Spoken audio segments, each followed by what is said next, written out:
안녕하세요. 안녕하세요. 그림 그리는 선배 안녕하세요. 그림 그리는 선배 그 선배입니다.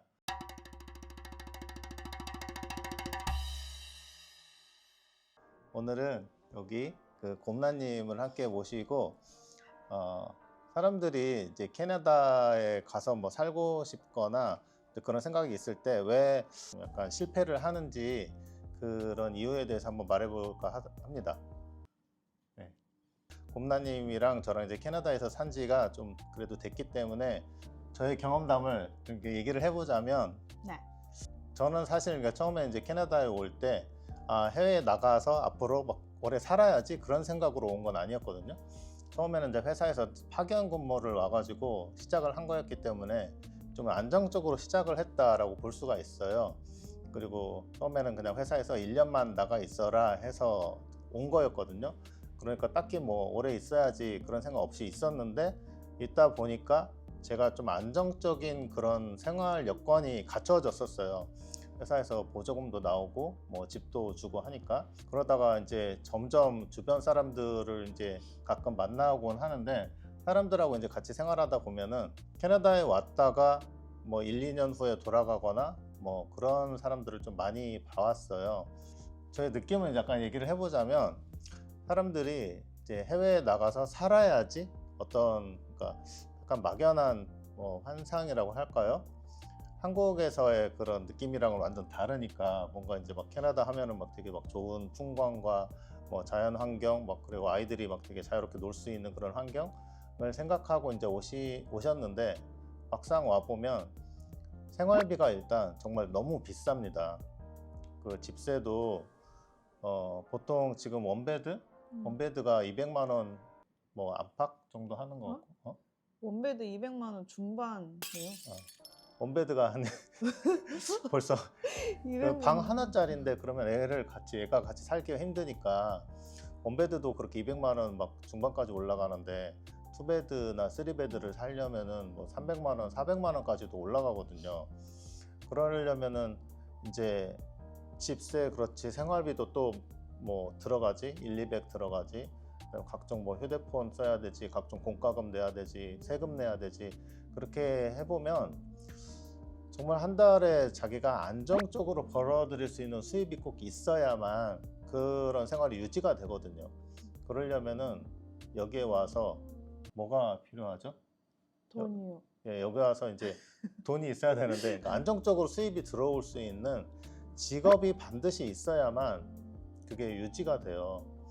처음에는 그냥 뭐 몇 달은 어떻게 그냥 한국에서 가져온 돈으로 버틴다고 하더라도, 이제 계속 지내다 보면은 결국에는 안정적인 직업이 있지 않으면은 그게 유지가 안 되거든요. 좀 그렇게 생각하시죠? 완전 동의합니다. 예. 그리고 여기는 생활 물가가 꽤 높아요. 왜냐하면 아까 말씀하셨다시피 이제 기본적으로 투베드에 산다고 했을 때 요즘에 한 300만 원이 넘거든요. 300만 원 넘지. 그다음에 아까 말한 고정 지출, 그런 것도 적어도 50만 원에서 100만 원 정도 나가요.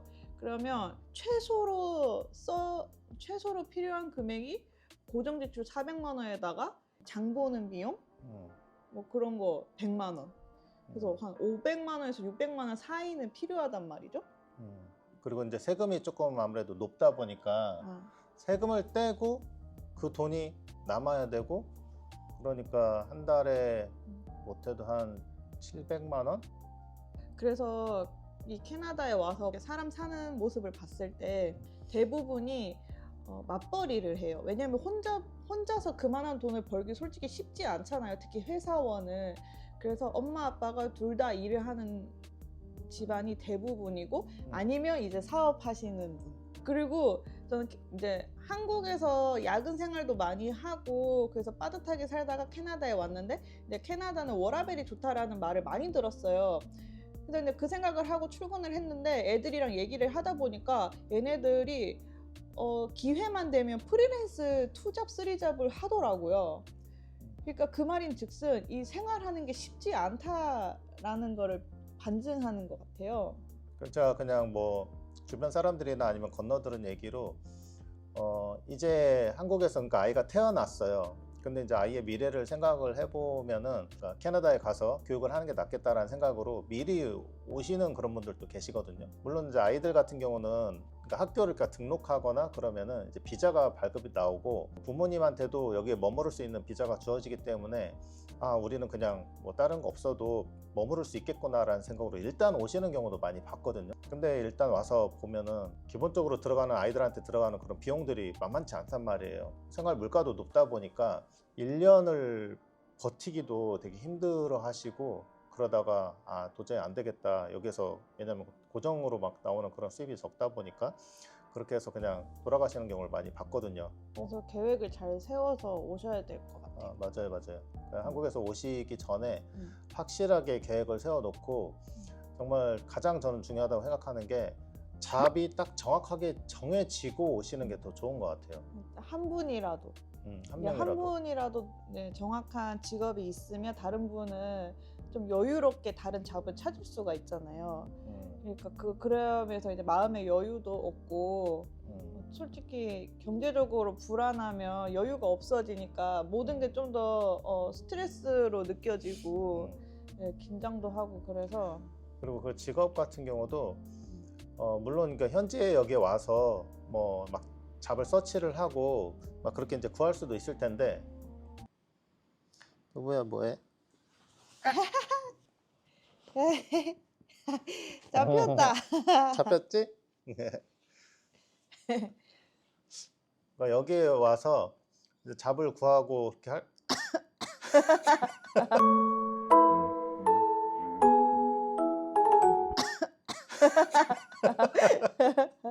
아, 뭔데? 뭐해 고양아? 좀 비켜주시겠어요? 아저씨 비켜주세요. 아줌마예요. 아가씨 좀 저쪽으로 좀 나와주세요. 엉덩이 지금 보이거든요. 감사합니다. 그러니까 여기 현지에 와서도 잡을 이렇게 구하려면 구할 수는 있을 것 같아요.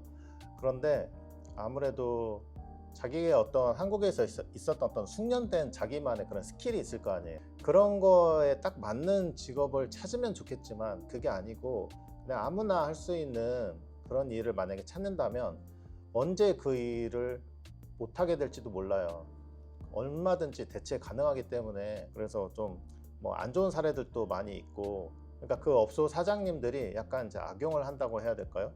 그냥 잠깐 이렇게 일을 시키고 뭐 그만두게 한다거나 아니면 얼마든지 대체 가능하니까 좀 싼 임금을 주려고 한다거나 그런 사례도 많이 있거든요. 그러니까 자기의 어떤 기술을 살려서 여기서 잡을 구할 수 있는 게 가장 베스트죠. 그래야 좀 대체가 좀 불가능할 테니까. 그리고 제 주변에는 내 회사에서 만난 친구들이 워홀로 온 친구들도 한 반 있고 워킹홀리데이. 네네. 그리고 비자 받아서 온 친구 한 반 정도 있고 그냥 공통적으로 그냥 제가 느낀 부분은 한국에서 이제 저처럼 다행히도 경력을 살려서 캐나다에서 일을 할 수 있는 사람이면 미리 한국에서 캐나다의 잡 오퍼를 받고 이제 와서 좀 안정적인 생활을 할 수 있었어요. 근데 이제 그게 아니라 일단 자기의 전공을 살리지는 못하고 일단 캐나다 여기 현지에 와서 잡을 구해서 생활을 해야 하는 사람들을 보면 조금 이 삶이 빠듯하고 조금 힘들어 보이더라고요. 이제 유튜브에 어그로인지는 모르겠지만 막 약간 우는 사람들도 있고 이제 힘들어서 그냥 한국으로 돌아갑니다라고 말하는 사람들도 많고요. 근데 그런 걸 보면은 일단 캐나다에 가서 어떻게든 되겠지라는 생각으로 온 사람들이 좀 그렇게 많은 스트레스와 힘듦을 겪는 게 아닌가 이렇게 싶어요. 그리고 생각보다 여기에 잡을 구하는 게 쉽지 않거든요. 많지 않아요. 그리고 최저 시급으로 주기 때문에 월세 내기도 빠듯해요. 그래서 사람들이 하우스를 구해서 이제 서로 쉐어하는 하우스 쉐어나 룸렌트 이런 것도 많은데 그런 생활을 하더라도 생각보다 쉽지 않습니다. 너무 빠듯합니다. 그래서 그런 각오를 하고 오셔야 될 것 같아요. 하지만 해외 생활을 하면서 새로운 것도 많이 경험하고 얻는 것도 많을 거야. 이렇게 좀 긍정적으로 생각을 하면서 버티면 도움이 되지 않을까 싶습니다. 사이드로 잠깐 이제 얘기를 해보자면 여기 집세가 지금 진짜 엄청 많이 올랐거든요. 최근 이제 몇 년 사이에 더 많이 올랐는데 그 이유가 캐나다는 이제 자원이 이제 풍부하지만 산업이 기초 산업이 그렇게 튼튼하지가 않아요. 그러다 보니까 사람을 자꾸 많이 늘려야만 이제 산업이 이제 유지가 돼요. 근데 여기 이제 출산율이 그러니까 기본적인 인구 자체가 한국보다 낮거든요. 지금 한 4,300만, 400만 정도 되는 것 같은데 그러니까 자꾸 이제 인구를 외국에서 이제 받아들인 거예요. 그러다 보니까 집을 이렇게 서포트를 못한 거예요. 그러니까 공급이 부족했던 거죠. 그 사람들을 자꾸 공급을 해야 되니까 집은 계속 이제 짓고 하는데도 역부족일 정도로 이제 집이 부족했단 말이에요. 근데 이제 그 와중에 이제 코로나가 이제 터지고 뭐 미국을 비롯해서 많은 국가들이 지원 사업을 막 엄청 벌이면서 이제 그러니까 시중에 자본이 많이 흘러 들어가게 되면서 그러니까 화폐의 가치가 낮아진 거죠.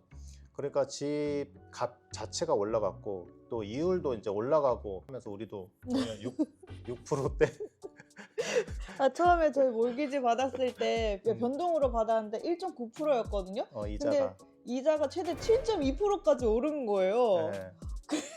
그래서 저희가 이자만 300만 원 넘게 막 그렇게 냈었거든요. 네. 지금은 좀 좋아지긴 했지만, 그러니까 그렇게 이자도 올라가고 하니까 집을 이제 분양을 할 때 건설사도 그 이자도 부담을 해야 되고 할 거 아니에요.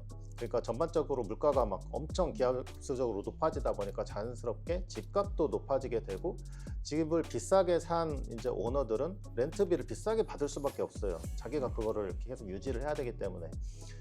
지금 앞으로 이제 좀 인구 그 받아들이는 속도를 많이 낮춘다고 해요. 그래서 앞으로는 어떻게 될지 모르겠지만 지금 전 세계에서 밴쿠버가 가장 집값이 많이 오른 그런 도시 중에 하나거든요. 집값도 높고 렌트비도 높고 하니까 그런 걸 정말 충분히 알아보셔야 되고요. 그냥 가서 뭐 어떻게 되겠지라는 생각으로 오시면 진짜 절대 안 됩니다. 굉장히 위험해요. 많은 돈을 허비할 수가 있어요. 그리고 이제 외로움. 외로움. 네. 와서 아무래도 이제 여기 지내다 보면 자기네 가족도 진짜 아무도 없고 또 오면은 친구도 없잖아요. 그러니까 진짜 뭐 되게 아웃고잉한 그런 사람이 아니라면은 아무래도 좀 외로울 수밖에 없거든요. 그리고 막 여기서 이제 아무래도 언어도 막 편하게 이제 못하니까 사람들하고 소셜라이징도 잘 못하고 그러니까 점점 이렇게 자기의 삶이 한국에서와는 다르게 되게 위축되는 걸 느낄 거예요. 그러다 보면 한국에 있는 친구들, 가족들 생각이 나죠. 그러면서 점점 이제 한 막 6개월, 1년 지나면 그냥 한국 갈까? 한국 가고 싶다. 그런 생각을 자연스럽게 하게 되는 경우가 많은 것 같아요. 솔직히 사람 사는 거는 다 어느 나라든 비슷하고 이제 한국에 어느 단점이 싫어서 에이 이 나라 못 살겠어 이게 나라 아니야 하면서 다른 나라에 왔지만 그 나라에는 또 다른 단점이 있거든요. 그래서 서로 장단점이 있을 수밖에 없기 때문에 맞아요. 저는 그런 생각을 많이 합니다. 그러니까 어떤 자기가 사는 곳이 싫어서 다른 곳을 가잖아요. 그럼 그 다른 곳에도 분명히 단점이 있기 때문에 거기가 또 싫어질 수가 있어요.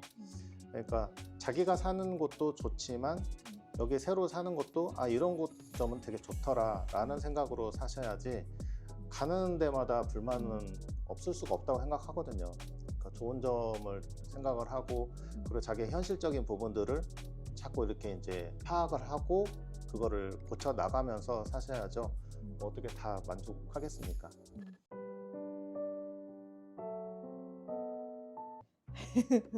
지금 이 새로운 마이크를 착용을 해서 사용을 하고 있는데 며칠 전에 제가 이제 생일이었거든요. 그래서 여기 옆에 계신 이제 곰나님이 사주셔가지고 지금 이거를 사용을 처음을 해보고 있습니다.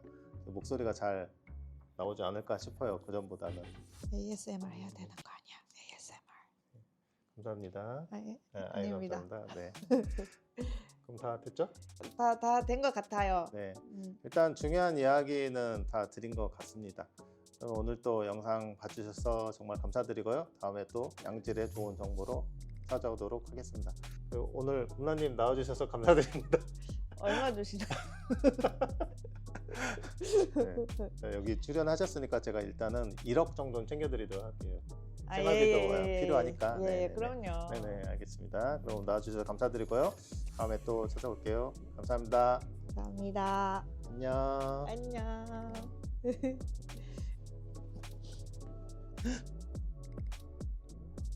아니지?